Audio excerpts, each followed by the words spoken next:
ಕೆಲವರಿಗೆ ಕೆಲವು ಅಭಿವ್ಯಕ್ತಿ ಸ್ವಾತಂತ್ರ್ಯವನ್ನ ಕೊಟ್ಬಿಡ್ತಾರೆ. ಆದರೆ ಕೆಲವರಿಗೆ ಅಭಿವ್ಯಕ್ತಿ ಸ್ವಾತಂತ್ರ್ಯ ಇರೋದೇ ಇಲ್ವೇನೋ. ಆದರೆ ಮಾತೆತ್ತಿದ್ರೆ ಮಾತ್ರ ಸಂವಿಧಾನ, ಎಲ್ಲ ಹಕ್ಕುಗಳು ಅವುಗಳ ಪಾಲನೆ ಆಗಬೇಕು, ಮಕ್ಕಳೆಲ್ಲ ಪೀಠಿಕೆ ಬಗ್ಗೆ ಓದಬೇಕು ಅಂತೆಲ್ಲ ಬುರುಡೆ ಬಿಡ್ತಾ ಇರ್ತಾರೆ.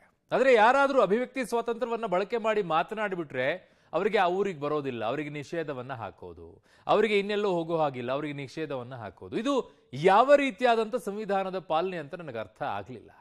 ಯಾಕೆ ಈ ಮಾತನಾಡ್ತಾ ಇದ್ದೀನಿ ಅಂತಂದ್ರೆ, ಕನ್ನೇರಿ ಶ್ರೀಗಳಿಗೆ ಬೇಲಿಯನ್ನು ಹಾಕಿಟ್ಟಿದ್ದಾರೆ. ಬೇಲಿ ಅಂದ್ರೆ ಹೇಗೆ, ಯಾವ ರೀತಿಯಾಗಿ, ಯಾತಕ್ಕೋಸ್ಕರ ಈಗ ಅತಿ ದೊಡ್ಡ ಹೋರಾಟ ಕೂಡ ನಡೀತಾ ಇದೆ. ವಿಚಾರದಲ್ಲಿ ಧ್ವನಿ ಎತ್ತಿದ್ದಾರೆ. ಹೇಗೆ ನೋಡಿ.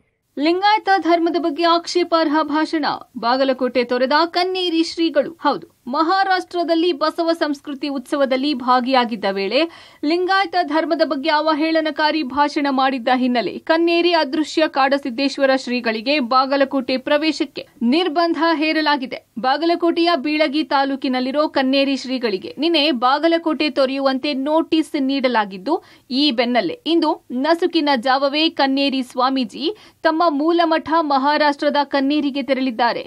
ಚಿಕ್ಕಾಲಗುಂಡಿ ಗ್ರಾಮದ ಮಲ್ಲಿಕಾರ್ಜುನ ಮಠದಲ್ಲಿ 2 ದಿನದಿಂದ ವಾಸವಿದ್ದ ಕನ್ನೇರಿ ಅದೃಶ್ಯ ಕಾಡಸಿದ್ದೇಶ್ವರ ಸ್ವಾಮೀಜಿಗೆ ಕಾನೂನು ಸುವ್ಯವಸ್ಥೆ ಹದಗೆಡುವ ಸಾಧ್ಯತೆ ಹಿನ್ನೆಲೆ ಜಿಲ್ಲೆ ತೊರೆಯುವಂತೆ ನೋಟಿಸ್ ನೀಡಲಾಗಿತ್ತು. ಈ ಬೆನ್ನಲ್ಲೇ ಶ್ರೀಗಳು ನಿಮ್ಮ ಮೂಲ ಜಾಗಕ್ಕೆ ತೆರಳಿ ಎಂದು ನೋಟಿಸ್ ಕೊಡಲಾಗಿತ್ತು. ಈ ಹಿನ್ನೆಲೆ ಮೂಲಮಠ ತೊರೆದು ಮಹಾರಾಷ್ಟ್ರದ ಕನ್ನೇರಿಗೆ ಹೋಗಿದ್ದಾರೆ.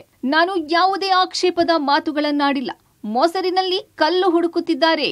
ಸುಪ್ರೀಂನಲ್ಲೂ ಹೋರಾಟ ಮಾಡ್ತೀನಿ ಎಂದ ಸ್ವಾಮೀಜಿ. ಲಿಂಗಾಯತ ಧರ್ಮದ ಬಗ್ಗೆ ಅವಹೇಳನಕಾರಿ ಭಾಷಣ ಮಾಡಿದ್ದರ ಕುರಿತು ಕನ್ನೇರಿ ಸ್ವಾಮೀಜಿ ಸಮರ್ಥಿಸಿಕೊಂಡಿದ್ದಾರೆ. ಪಬ್ಲಿಕ್ ಟಿವಿ ಜೊತೆ ಮಾತನಾಡಿದ ಕನ್ನೇರಿ ಅದೃಶ್ಯ ಕಾಡಸಿದ್ದೇಶ್ವರ ಶ್ರೀಗಳು, ನಾನು ಯಾವುದೇ ಆಕ್ಷೇಪಾರ್ಹ ಮಾತುಗಳನ್ನ ಆಡಿಲ್ಲ ಎಂದಿದ್ದಾರೆ. ನಾನು ಮಾಮೂಲಿಯಂತೆ ಮಾತನಾಡಿದ್ದೇನೆ. ಅರ್ಥ ಮಾಡಿಕೊಳ್ಳುವವರ ಮೇಲೆ ನನ್ನ ಹೇಳಿಕೆ ನಿರ್ಧಾರವಾಗಲಿದೆ. ಅವರು ಮೊಸರಿನಲ್ಲಿ ಕಲ್ಲು ಹುಡುಕುತ್ತಿದ್ದಾರೆ. ಈ ಹಿಂದೆಯೂ ನಾನು ಇದೇ ರೀತಿ ಮಾತನಾಡಿದ್ದೇನೆ. ಮೊದಲು ಭಾವನೆಗಳನ್ನು ಅರ್ಥ ಮಾಡಿಕೊಳ್ಳಲಿ ಎಂದಿದ್ದಾರೆ. ಇನ್ನು ಈ ಬಗ್ಗೆ ಸುಪ್ರೀಂ ಕೋರ್ಟ್ನಲ್ಲೂ ಹೋರಾಟ ಮಾಡ್ತೀನಿ ಎಂದಿದ್ದಾರೆ. ಲಿಂಗಾಯತ ಪ್ರತ್ಯೇಕ ಧರ್ಮ ಎಲ್ಲಿದೆ ಹೇಳಿ? ಬಸವಣ್ಣ ವಚನದಲ್ಲಿ ಎಲ್ಲಿಯಾದ್ರೂ ಉಲ್ಲೇಖ ಮಾಡಿದ್ದಾರಾ ಅಂದ್ರು.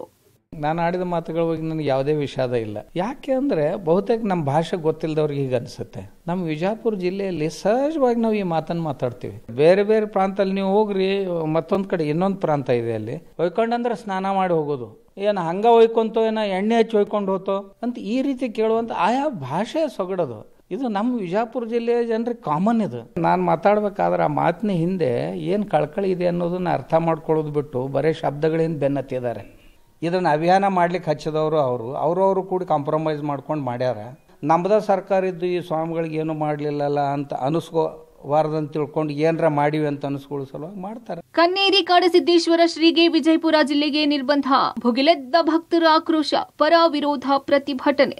ಅದೃಶ್ಯ ಕಾಡಸಿದ್ದೇಶ್ವರ ಶ್ರೀಗಳ ವಿಜಯಪುರ ಹಾಗೂ ಬಾಗಲಕೋಟೆ ಜಿಲ್ಲಾ ಪ್ರವೇಶ ನಿರ್ಬಂಧ ಭಾರಿ ಸಂಚಲನ ಮೂಡಿಸಿದೆ. ಸ್ವಾಮೀಜಿಗೆ ನಿರ್ಬಂಧ ಖಂಡಿಸಿ ಶ್ರೀಗಳ ಪೂರ್ವಾಶ್ರಮದ ಗ್ರಾಮ ಮುದ್ದೇಬಿಹಾಳ ತಾಲೂಕಿನ ಬಸರಕೋಡನಲ್ಲಿ ಪ್ರತಿಭಟನೆ ನಡೆಯಿತು. ಟೈರ್ಗೆ ಬೆಂಕಿ ಹಾಕಿ ಗ್ರಾಮಸ್ಥರು ರಾಜ್ಯ ಸರ್ಕಾರದ ನಿಲುವಿಗೆ ಆಕ್ರೋಶ ವ್ಯಕ್ತಪಡಿಸಿದ್ರು. ಈ ಕೂಡಲೇ ನಿರ್ಬಂಧ ಹಿಂಪಡೆಯಬೇಕು ಎಂದು ಆಗ್ರಹಿಸಿದ್ರು. ಅದೇ ರೀತಿ ಹುಬ್ಬಳ್ಳಿಯಲ್ಲಿ ಶ್ರೀರಾಮ ಸೇನೆ ಮುಖ್ಯಸ್ಥ ಪ್ರಮೋದ್ ಮುತಾಲಿಕ್ ಆಕ್ರೋಶವನ್ನ ಹೊರಹಾಕಿದ್ರು. ಕನ್ನೇರಿ ಮಠದ ಶ್ರೀಗಳ ಮೇಲಿನ ನಿರ್ಬಂಧ ವಾಪಸ್ ಪಡೆಯಬೇಕು.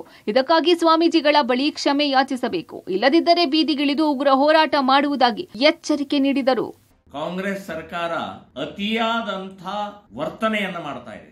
ಇವತ್ತು ವ್ಯಕ್ತಿಗೆ ನೀವು ನಿರ್ಬಂಧನೆ ಹೇರ್ತೀರಿ ಅಂತಂದ್ರೆ ನಿಮ್ಮಂಥ ಕಾಂಗ್ರೆಸ್ ಸರ್ಕಾರಕ್ಕೆ ಧಿಕ್ಕಾರ ಹೇಳ್ತಾ ಇದ್ದೀನಿ ನಾವು. ಯಾರೋ ಏನೋ ಹೇಳ್ತಾರೆ, ಪ್ರತಿಭಟನೆ ಮಾಡ್ತಾರೆ ಅಂತ ತಕ್ಷಣನೇ ಒಬ್ಬ ಪೂಜ್ಯ ಸ್ವಾಮೀಜಿಯವರು ನಿರ್ಬಂಧನೆ ಮಾಡ್ತಾರೆ. ನೀವು ವಾಪಸ್ ತಗೊಳ್ಬೇಕು, ಬಹಿರಂಗ ಕ್ಷಮೆ ಕೇಳಬೇಕು.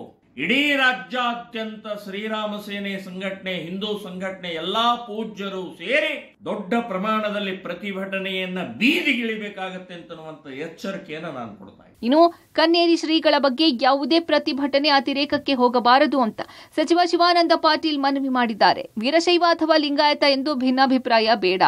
ಲಿಂಗಾಯತ ವೀರಶೈವ ಎನ್ನುವ ಯಾವುದೇ ಬಣದಲ್ಲಿ ನಾನು ಇಲ್ಲ ಎನ್ನುವ ಮೂಲಕ ಅಡ್ಡಗೋಡೆ ಮೇಲೆ ದೀಪ ಇಟ್ಟಂತೆ ಹೇಳಿಕೆ ನೀಡಿದ್ದಾರೆ. ಈ ನಡುವೆ ಕನ್ನೇರಿ ಸ್ವಾಮೀಜಿಗೆ ವಿಜಯಪುರಕ್ಕೆ ನಿಷೇಧದ ಬಗ್ಗೆ ನನಗೆ ಗೊತ್ತಿಲ್ಲ ಅಂತ ಶರಣಪ್ರಕಾಶ ಪಾಟೀಲ್ ಹೇಳಿದ್ದಾರೆ. ಲಿಂಗಾಯತ ವೀರಶೈವ ಧರ್ಮದಲ್ಲಿ ಸ್ವಲ್ಪ ಭಿನ್ನಾಭಿಪ್ರಾಯ ಬರ್ತಾ ಇದೆ. ವೀರಶೈವ ಲಿಂಗಾಯತ ಅಂತಕ್ಕಂಥದ್ದು ಇದು ಭಾಳ ದುರಾದೃಷ್ಟಕರ.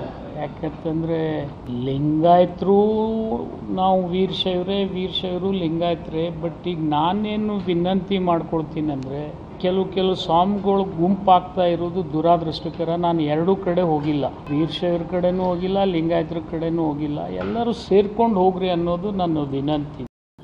ನೋಡೋದಿರುತ್ತೆ. ನಾವು ರಾಜಕಾರಣಿಗಳು ಆಡ್ತಕ್ಕಂಥ ಮಾತಾಗಿರ್ಬೋದು, ಇದರಲ್ಲಿ ಏನು ಸಾರ್ವಜನಿಕ ಹಿತಾಸಕ್ತಿ ಇದೆ ಅಂತ ನೋಡ್ಬೇಕು ನಾವು. ಇದೆಲ್ಲ ಡಿಸ್ಕಷನ್ ಇಂದ ಏನೋ ಜನರಿಗೆ ಉಪಯೋಗ ಇದೆಯಾ?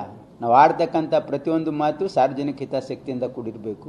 ಮಾಡ್ತಕ್ಕಂಥ ಪ್ರತಿಯೊಂದು ಕೆಲಸ ಸಾರ್ವಜನಿಕ ಹಿತಾಸಕ್ತಿಯಿಂದ ಕೂಡಿರಬೇಕು. ಮಾಡ್ತಕ್ಕಂಥ ಪ್ರತಿಯೊಂದು ಮಾತು ಇವತ್ತು ನಾಡು ಕಟ್ತಕ್ಕಂಥ ನಿಟ್ಟಿನಲ್ಲಿ ಇರಬೇಕೇ ವಿನಃ ನಾಡು ಹೊಡಿತಕ್ಕಂಥ ನಿಟ್ಟಿನಲ್ಲಿ ಇರಬಾರ್ದು ಅಂತಕ್ಕಂಥದ್ದು ನನ್ನೊಂದು ಮನವಿ ಇದೆ. I am not aware of all this. ಒಟ್ಟಿನಲ್ಲಿ ಕಾಡಸಿದ್ದೇಶ್ವರ ಶ್ರೀಗಳ ಜಿಲ್ಲಾ ನಿರ್ಬಂಧ ಜಿಲ್ಲೆಯ ಭಕ್ತರಲ್ಲಿ ಆಕ್ರೋಶ ಹೆಚ್ಚಿಸಿದೆ. ಇನ್ನು ಮುಂದೆ ಇದು ಯಾವ ತಿರುವು ಪಡೆಯುತ್ತೆ ಅಂತ ಕಾದು ನೋಡಬೇಕಿದೆ. News desk, public TV.